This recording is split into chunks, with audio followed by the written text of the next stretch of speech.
sorry, there's no intro clip to this.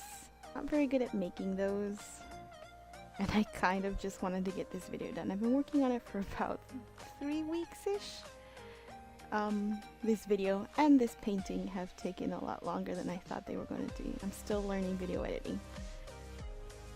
But I had been wanting to do kind of a digital speed paint because I hadn't done one of these in a long time. I don't actually know if I've ever submitted one to YouTube. Suddenly, I don't remember.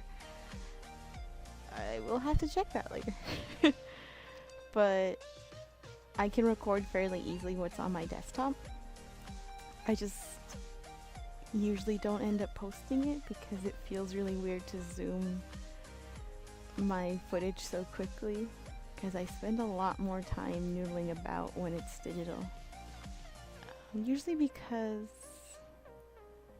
I think I have things planned out a little farther ahead, knowing that I can't rework things too easily when it's traditional, but when it's digital I can spend a lot more time and I can stop it for a while and then I can come back and like, oh yeah, let's just redo this entirely.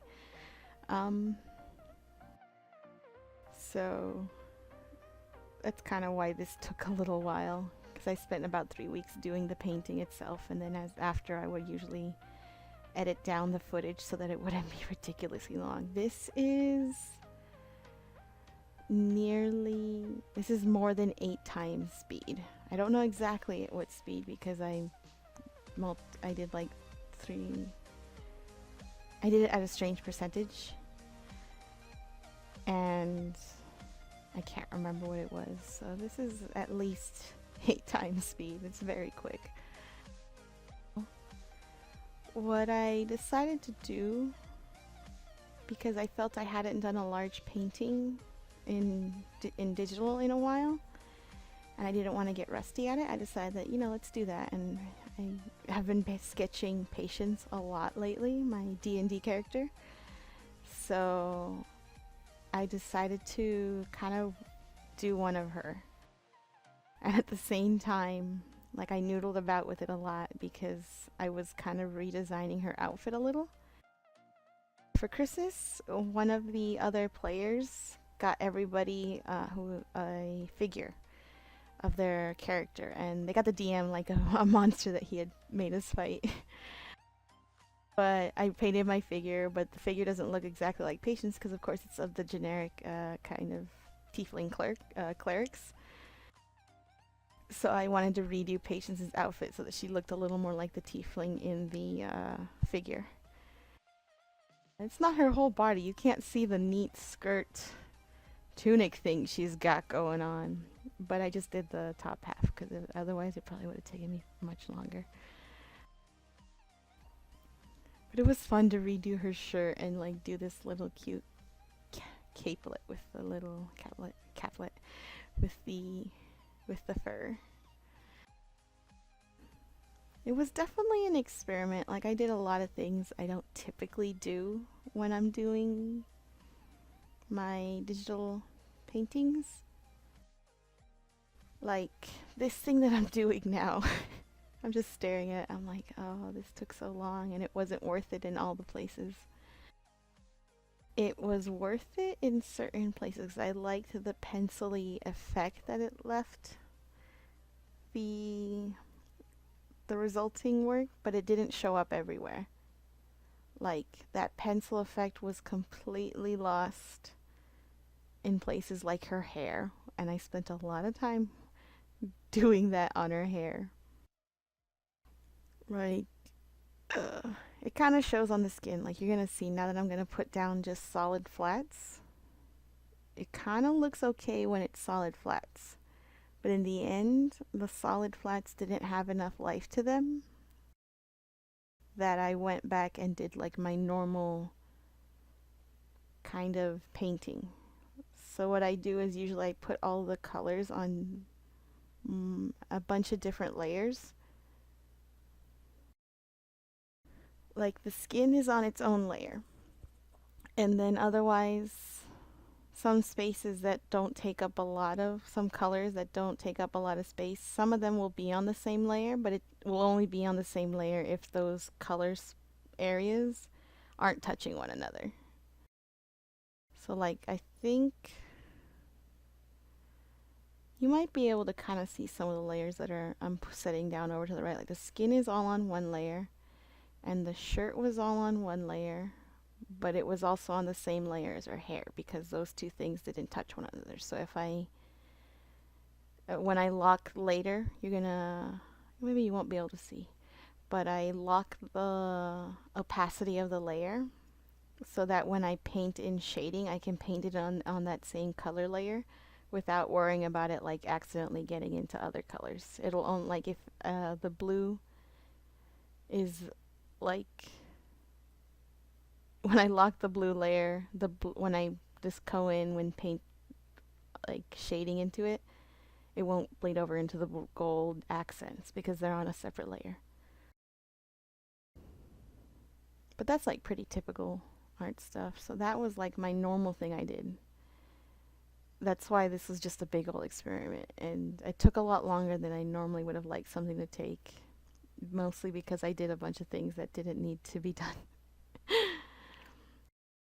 But I was experimenting because I wanted to see what that would have the effect. Like that pencil shading multiply layer worked out for things like the fur, didn't work out for things like the hair. It was kind of lost on things like her shirt because I darkened it and made it like a navy, and so you didn't notice that pencil texture.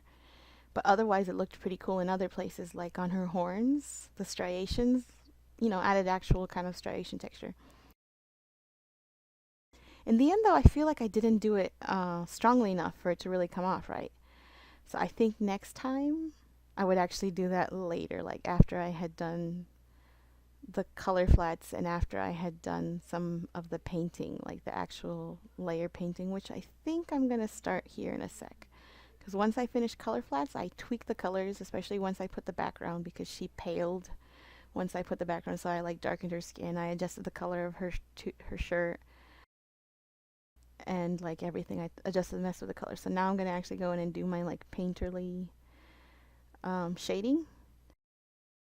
And so you're going to see that that pencil effect is going to get lost in certain areas. It stood out in places like her neck where I left it really dark. It kind of worked in places like her nose and the horns. Didn't work out at all on the hair. Like you're going to see it like almost disappear on her hair. So I think next time I would do the painterly stuff, and then I would go back in and maybe add the pencil texture, but only to certain spots where it would actually be worth the effort. I guess most of this stuff is self-explanatory. So I'll talk a little bit about other things that I'm working on. I don't have that many big projects going on. Well, I do have one. It's just that I haven't gotten much to show for it because right now, what I want to do is a sort of short story comic. I haven't done a comic project in a long time, like more or less since high school. I wanted to get that done. I wanted more or less to have it done before the fall, because I did apply for graduate school. And if I start graduate school this fall, I will have a lot less time for it. So I would prefer to have it done before then. It's a short kind of comic about a few original characters. If you follow me on Tumblr or Instagram, you can probably look up Coyote Kids in the archives and stuff. It's like a sort of superhero story. They don't really use their powers in the story that I'm writing, actually. I don't know. I'm not sure how to describe it quite yet. But right now, all I'm really working on is the thumbnails. I'm working on scripting and thumbnailing the whole thing. And then I wanted to run it by some friends so I can make sure that, that it makes sense to someone who isn't me. And that it's kind of like a fun read and that it's not too incomprehensible. I just want it to make sense. I don't typically do that, but I really wanted to have that for this project.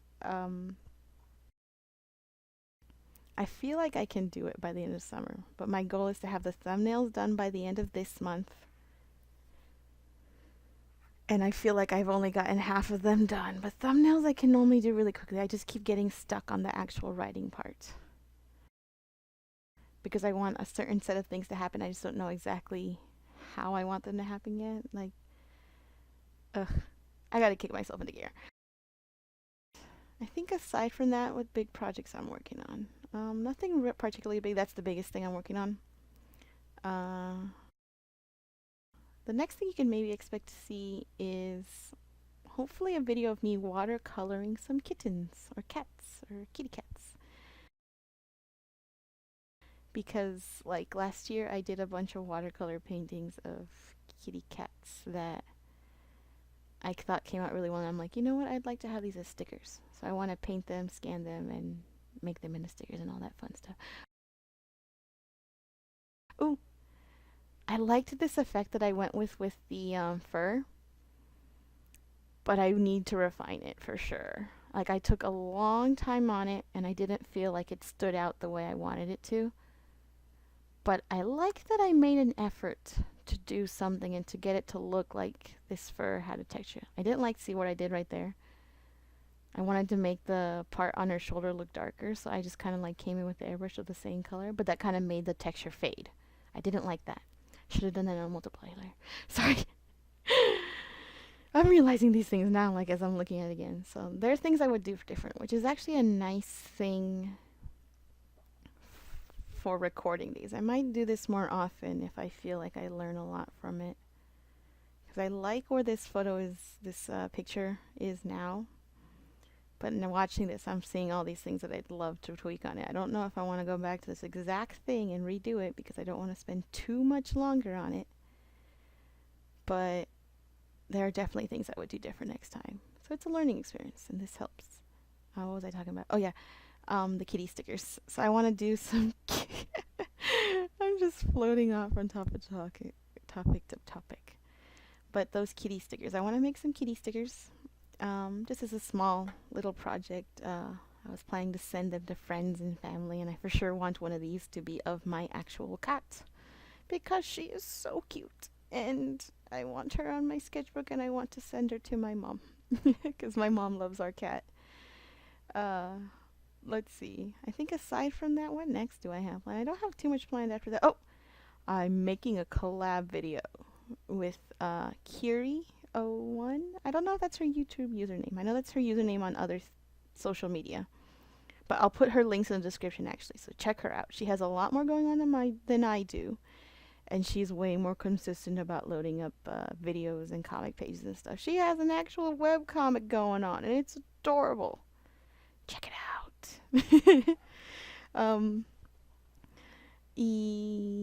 So we're going to work on recording that soon. So hopefully that I will upload soon. And hopefully I will also have some watercolor kittens to upload soon. I am trying to have things to upload because it's kind of neat and fun and gives me a chance to ramble to space. It is late. I need to sleep soon. Let's see. Where am I in this painting now? Because I think that's all the news that you got to worry about for now. And, oop, I'm doing the fun part now. I'm adding the highlights. So see the hair? I went in and did that, and now you just don't see any of the pencil texture that I did. I did like how the hair came out in the end. I just shouldn't have bothered doing that initial shading layer. Like, the hair came out great. Like, it came out the way I usually do hair, so it came out pretty good, but, like, it was a redundant effort at the start with that one weird layer. But that was an experiment. I had never really done that before.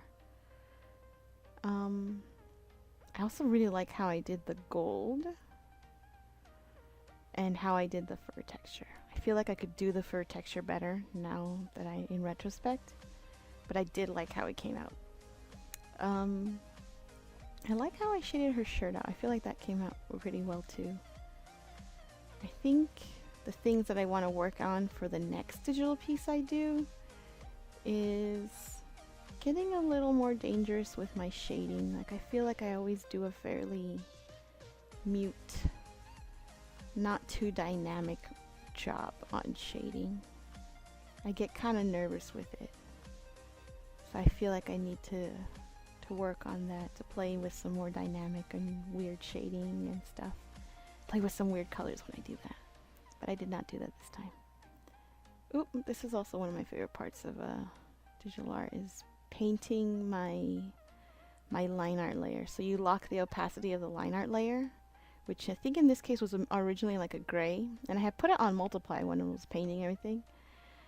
But then I lock it to regular, but I lock the opacity and I go in and paint the line art. So like if it's there on that shirt, I painted the line art navy. When it bordered her skin, I painted it like a dark red.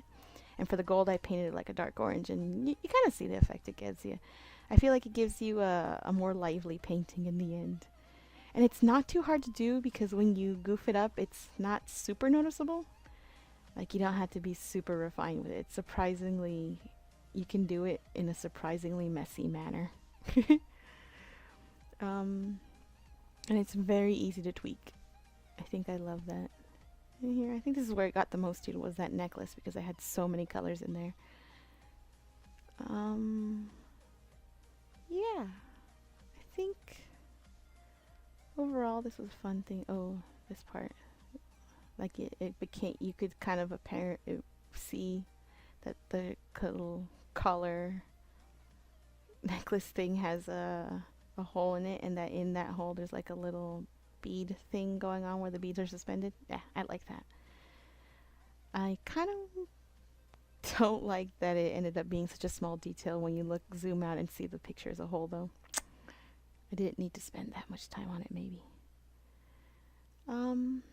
I guess that'll be it for now. The video is wrapping up, and all I'm doing is just tweaking to make sure that the silhouette on the fur collar showed up okay.